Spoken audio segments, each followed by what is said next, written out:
1粒米，守護小農生計，一份心，抵禦氣候危機。今日，樂施會連同中國銀行等百多家企業喺澳門旅遊塔宣告，2025年樂施米行動正式啟動，全球3.3億小農直面極端氣候威脅，你嘅支持將為佢哋點亮希望。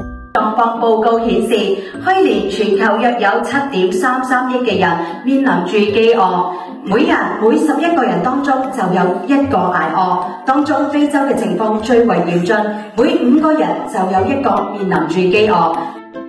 每包20蚊嘅樂施米能助小農掌握抗旱技術，每份禮品包嘅收益將轉化為一條村道、一座水井，善心從這裏萌芽。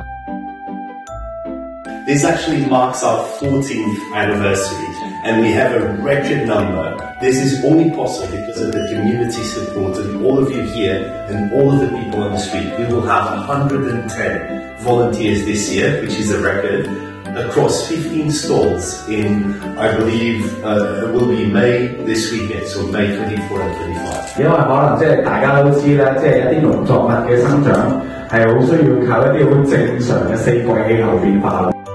去年港澳籌款超260萬港元，助力尼泊爾小農增產30%。今年氣候在變，撐小農不變。